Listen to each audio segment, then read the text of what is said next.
We are talking about terror, we're talking about cyber, which by the way doesn't always the same, like terror in the cyber and cyber terror are different things as we look at them. What I want to talk about some case study. I want to talk about the challenges that it gives us as law enforcement. I want to talk about the technology that we are facing and the technology that we are using in order to counter cyber terrorism and cyber terrorism as well.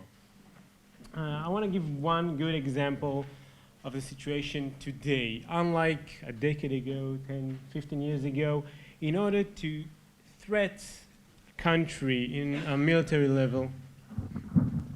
Can you hear me over there? Okay, sorry. In order to create any threat for a country, like 15 years ago, you needed like another country to threat it, a military threat level. But today things has changed thanks to cyber, and we can see the next example. What we really need to do to influence a country, the stock market, the military state, and everything is just to hack into a Twitter account of a news channel. As you can see here, in 2011, the NBC News Twitter account was hacked and reported about a second hit in ground zero. At that moment, the military in the United States got into a different mode. The stock market got into a different mode, and you needed nothing, no tanks, no art division, not a single shoot to shoot. I mean, it's so simple to create a new situation in the cyber world just to hack into a Twitter account. We'll go back to the Twitter account later. I want to give you another good example, a case that was investigated a year and a half ago in our unit, what we call the swatting call case. It started with swatting calls into schools in New Zealand. Who is not familiar with swatting calls, that means that just having phone calls into schools, reporting there are bombs in that school. What immediately the school is doing is evacuating the entire school, called emergency forces, and the entire procedures from that. After a few phone calls in New Zealand, we saw new phone calls in Denmark, Germany, and the United States as well. From schools, it developed to airlines reporting you have bombs on commercial airlines. Two commercial flights were taken down. It was forced to land in the United States. And later on, it shifted to Jewish community centers all over the United States and South America, by the way. Again, reporting about bombs or any hostile activity that is about to happen in these community centers. What does that have to do with cyber? Okay, we know what it has to do with terror. What does that have to do with cyber? Everything was conducted over the cyberspace. Everything, all the phone calls were voice over IP calls. They were using voice distortion and changers. They were using network anonymizer. They were hacking into different infrastructure in order to spoof their own location, the entire communications. They were using several technological services over the internet. And above all, they were managing the entire operation over the darknet markets, mainly the alphabet market. This investigation, by the way, was conducted in three major vectors. The international cooperation, a matter of about 6 different countries were conducting a joint investigation together. By the way, every day another country thought that, hey, we are about to arrest the guy, and 3 guys were arrested in different parts of the world that are not related. Every time we were sure that, okay, we have the perpetrator, but no, eventually no. Another main vector that we had to do here is the intelligence, but a totally different type of intelligence. Okay, your sources now are not just humans that you have any connection with them on the streets. They are nicknames. There are nicknames in forums that you have no idea who is behind this nickname. Is that a guy? Is that a woman? Is that a kid? Is that an old man? You have no idea. You're searching the darknet forums. You're looking for information over there. All your sources are different when it comes to cyber intelligence. And the third vector is, of course, the technology was actually eventually was the deal breaker in this case. I'll give a little bit elaboration later. So how was it related to Israel? As I told you, it was a joint investigation for several countries, and some of the IPs that were related to all the phone calls and other services as well were spread all over the world. Some of them were related to Israel, and we started investigating that. after some conclusion, we took the vector that we have a local actor over there in a specific neighborhood in Ashkelon, south of Israel. And we assumed, really, it was just an assumption. We had no idea at that point what is really going on, but we assumed that he's actually abusing Wi-Fi network, hacking into, either using an open Wi-Fi network or hacking into some that is very easy to hack into. And we started to deploy honeypots all over this neighborhood. Okay, deploying honeypots all over a civilian neighborhood is not an easy thing to do, and the lawyer over there will probably gonna come in, what did you do? And yes, the lawyer in our unit was also, you cannot do that and you cannot do that. But eventually we did it in the legal framework that we were able to do. Yeah, that's exactly the point. I mean, being a policeman in a cyber unit is like walking like this, and including your legs are tight as well. But eventually we managed to intercept his communication. A very interesting feature for cyber investigation. You know a lot about the person you are chasing, but you know nothing. This is what we knew about him. Okay, we knew a lot. We managed to, as I said, we managed to intercept the communication, to gather a lot of information in the darknet and in other forums and other channels. So we knew he's a carder. We knew he's probably Russian, by the way, a mistake eventually. We knew several nicknames in different markets, in different forms. We knew even his MAC address. He had several. He was changing the physical network adapters. We knew a lot, except that who is he, where is he, how is he doing, what he's doing, and everything. And that's a main feature of cyber investigation. You know a lot and you know nothing. But eventually we managed to catch him thanks for a specific development technology that we developed for that case exactly. We actually had to take countermeasures that are not easy to use when we talk about the legal frame over there. We had to hack him back. We had to hack him back, and the problem, you don't know who are you hacking, and the lawyer over there, hey, how can you hack someone you don't know who he is? It's illegal, and that brings me, by the way, to the other challenges we said, teaching the judges. We are coming to a judge, giving him a worm, trying to explain what we want to do. So besides of trying to explain the case, the legal issue, let's try and explain the technology. That's a tough challenge. That's a tough challenge that we handle every day. But eventually we managed to get him. It was an 18-year-old kid, by the way, that was doing everything from his home. He has his antenna on the window from the kitchen, by the way. His parents probably ignored this huge antenna from the window. And he was doing everything over the internet, everything. He was driving the world crazy. Seriously, he was driving the world crazy. At some point, we had like 12 FBI agents that came here specifically because the United States government could not endure any more of these incidents. We're talking about over 2,000 swatting calls just in the US. Just in the US. At a cost of over eventually $200 million. $200 million. That's what an 18-year-old can do. That's basically terror can do from his room.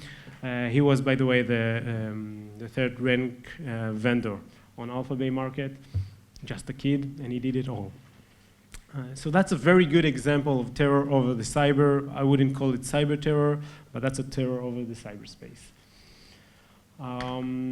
Another case study that I want to talk about briefly, for example, in 2014, we had a phenomenon here in Israel that a lot of lonely wolf, as a professor he said, were acting independently and just going out to the street to create whatever they can do, whatever damage they can do, usually stabbing. And one of the cases was about someone, I cannot reveal his name because it's still under some kind of investigation. But he put on his Facebook, he put all the signs in his Facebook and other social media that he had, what he's going to do, what he's intended to do, how he prays to be shaheed, and all the benefits that comes of being shaheed. And even several hours before the attack, he posted some, sorry? some remarks from the Quran that actually, again, how good it is to be a shaheed. Having the technology, like Red Alert is aiming to give us, having the technology to harvest this information, to process it, and to give us the real-time alert is crucial today. I mean, without it, we are lost. And we have to use the technology. That's the only advantage that we have, because terrorists are using technology as well. They're using it in the basic forms, like using encryption. They have secure channels. They have whatever they want. And we have to fight it back. Technology can help us a lot. The problem is, by the way, is not finding the technology to do that, is finding the framework to use this technology. Technology can do today a lot more than we can let it do. But if I want to really take a look about the cyber terror features that are different than regular terror, or even the traditional cyber crime, I'm looking about 6 main features that are very easy to characterize. First of all is globalization. As I told you, this 18-year-old kid drove the world crazy from his room. He literally didn't leave his room. He didn't go to school, nothing. He was in his room. You can do everything with everyone. It doesn't matter where he is. I mean, when we are trying to investigate today cyber investigation, you have the perpetrator in one country, you have the victims spread all over continents, and you have the infrastructures in totally different countries. How do you handle that? I mean, every investigation should be an international investigation. So that's one of the main features. Another one is military-grade weapons. If we are talking about what I call traditional terrorists, they are limited in what they have, okay? They might have like dirty bombs, they may have like even missiles in some kind of way. None of them that I know have a jet fighter. None of them has carrier. None of them has like a military grade that only a country can have, the most advanced traditional weapon. Terrorists don't have it yet, okay? When it comes to cyber, they do. They have the military grade weapons that, as we've heard about several cases, once this kind of weapon is leaked to the internet, the day after, everyone can have it. Probably some of you are familiar with what happened with WannaCry attack. Just in time. What happened in the WannaCry attack, that in one weekend over 2,000 machines were hacked thanks for a military cyber weapon that was leaked to the internet. And this is what we are handling. This is what police and other agencies are trying to handle. They are trying to handle cyber terrorists that do have jet fighters, cyber jet fighters. That changed the games. Another main feature is the anonymity, as I said. Cryptography, all the sophisticated tools that are now available to everyone gives some kind of anonymity. It's not complete, of course. Some kind of anonymity to all these terrorists and criminals. They don't need any physical access. They don't need any physical access. And for us, by the way, as law enforcement agencies, when we are trying to prevent or to investigate the fact that terrorists or criminals need some kinds of physical presence in somewhere, in the way to the scene, after the scenes, that gives us some advantage to prevent or to investigate. When it comes to cyber terror, we are losing this advantage. They are not there. We have to look for them in somewhere else, and this somewhere else is the cyberspace, which is harder to look into. And encryption, as I said, is part of the anonymity, but it gives more than just anonymity. All your data, all your communication channels, everything today is encrypted, and they know how to use it. And another main feature, kind of a new, not really new, but kind of a new attribute, is all the cryptocurrency. When we're talking about, again, about traditional terror or crime, one of the main leads, again, was the money.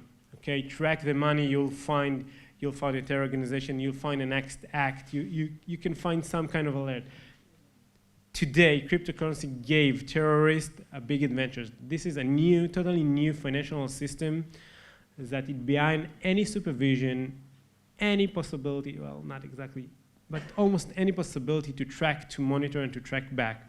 That's another game changer. These main attributes change the game when it comes to terror over cyber, not just cyber terror again. Any questions about that?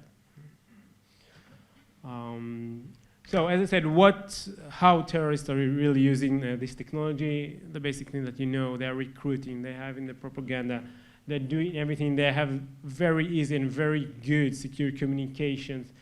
All operational synchronizations they're doing over the internet. We have found some cases that they were using Twitter accounts as a CNC, okay, command and control system.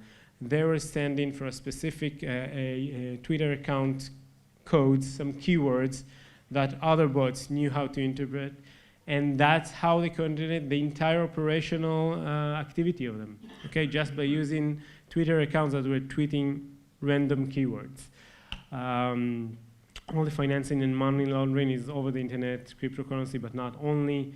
Of course, reconnaissance and cyber attack that are being used by terrorists. I mean, I think today in almost any even military engagement between countries, you see even small terrorist attacks that are trying to DDoS systems of the other military or the countries or even just commercial systems. Every group today, whether it's a criminal activity or terrorist activity, they're having hackers. Okay, we see the higher hacker programs when it comes to the major groups. They have like hackers departments, technology departments. They have IT. They have everything. By the way, they have even the wanted. They are recruiting also if someone is looking for a new job. So yes, they're using the technology. They're using the technology. We have to use it back. All this bring us to the main dilemmas we as law enforcement agencies has today. As I told you, we want to know the most as we can, early as we can. Why? Not because we want to spy about everyone, because we want to prevent things. We want to prevent it as fast as possible. But this dilemma comes against privacy, of course. How can we do that? I mean, how can you do that? A project like Red Alert, the main issue, I think, at the beginning we didn't even start with that, but at some point it became the main issue. Okay, we need to set up a team of legal advisors. How can we collect all this information? And the problem is not just to collect, not just to harvest it. What can we do with all the information that we collect? What we are allowed to do with that? I mean, we have technology, but we are not allowed to use it because we want to keep privacy to some extent. But again, privacy against security, it's always the balance that we have to keep. And that's the main challenges that we have today, especially when we are testing development of new technologies. So how can you eventually do that? How can you really counter radicalization in cyber-terrorism and cybercriminal? The main thing is international collaborations. As I told you, okay, you remember one of the main features is globalization. Because of that, you must have a very close, very tight international cooperations with law enforcement agencies, but not only. Joint task force, shared database, sharing information about terrorists or about groups, cyber groups all over the world gives us, law enforcement agencies, a great advantage. When we have just another link, another IP, another nickname, and we can actually merge it with information that other country has, that can give us the lead that we need. Okay, this is critical today. The second factor of fighting cyber terror, or terror over cyber, is the cooperation between law enforcement agencies and the private sector, the industry. In any way, by the way, in R&D, in developing new technologies, the industry today has a huge advantage of governments. With all the money that governments can put in, industry today has sometimes more money and more efforts, and by the way, they have more talents. People are drawn to the money. So the cooperation with the private sector in development of new technology is critical. Again, intelligence. There's a lot of intelligence, very valuable intelligence that comes from this private sector, from these companies that control most of the data today over the internet. As Deborah said, these five companies are actually regulators, but they are more than regulators. They control a lot of information. Google, Facebook, Microsoft has more information than any other intelligence agency over the world. I mean, strong as it be, they have more information than any other government ever. And by the way, another good example for cooperation between law enforcement and the private sectors is joint investigations. We took some example from a case that FBI had with Deloitte, that they had a joint investigation for the first time. A private company was involved, okay? It was actively involved in official investigation, and since we have done that also with some critical companies that gave us the advantage in the investigation that we had.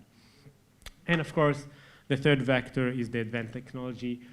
We must use the advancement, the great progress that we have today in order to fight terror and fight cyber criminals, because machine learning, AI, all this can help us understand quickly what is going on, okay? Someone was talking about communication and language of bots. That's a challenge, but machine learning today can identify it even better than investigators will try to understand what is going on in this channel.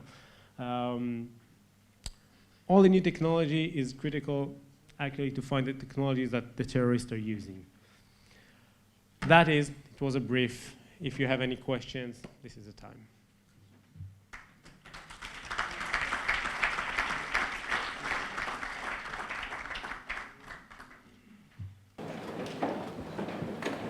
How successful are you when you catch somebody like that 18-year-old into getting them to come work for you in terms of as an informant or...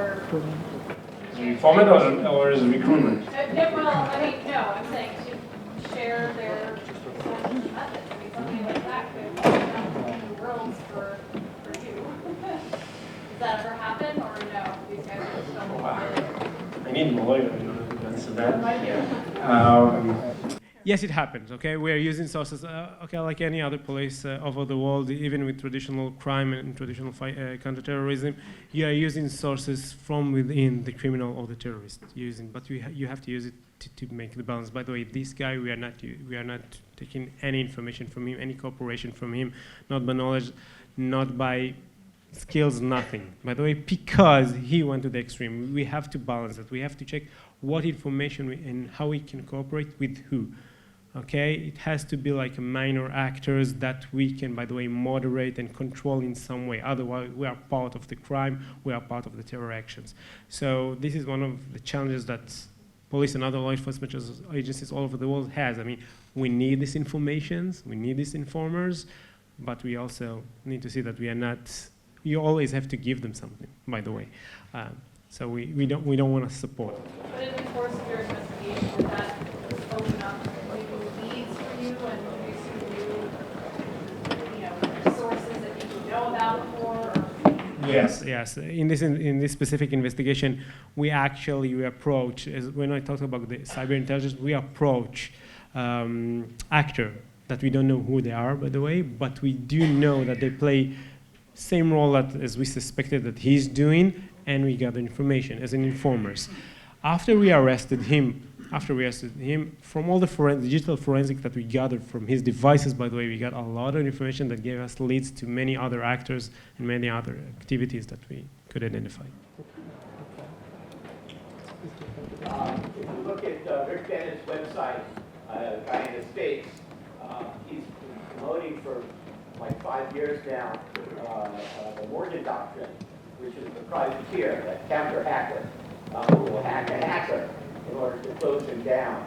And it's been very successful because as a result, a tremendous amount of information was able to be transferred over in regards to hacking of federal systems that were coming from other countries. So the privateer, though he was not issued a writ of privateer, i.e. the Morgan Doctrine, officially was acting in that manner. And so from a legal perspective, what he did achieved, let's say, a kind of a quiet state of quality that prevented any legal action, because the counter-action of what was being done was a tremendous asset. So how would you look at that from a legal perspective on into the future? Because the counter-hacker is emerging, because the website is up and the Morgan Doctrine is being promoted all over the world to anyone who wants to hack a hacker. As I said, that's the main challenge. And by the way, the challenge there is Because you don't really know that you're hacking the hacker. Okay, that's the main problem legally. Okay, if you know that who are you hacking into, that would be easier. But most of the time, the hackers are abusing other system, other infrastructure. And by the way, when you hack them back, you create some damage. By the way, you may expose some personal data that is not related to the hacker. That's a problem that we had. I don't have like a strict answer. It really depends on the case, and it really depends how flexible is the lawyer that we are asking. But yeah, okay. Yeah, we have methods for that. One last question for now.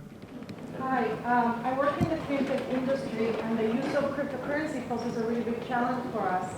With the influence that you have, do you see any coming regulation to cryptocurrency from policymakers? Yes, indeed, but unfortunately, we see that more in the fiscal area, taxing, and this kind of stuff. And they are not focused just about the legal or the countermeasure that we need in order to prevent crimes. But yes, we do see it's still slow, too late. It will take time. This thing evolve rapidly. I think today we don't see any terror or cybercrime investigation that is not based on cryptocurrency. So it's too late already. Thank you very much.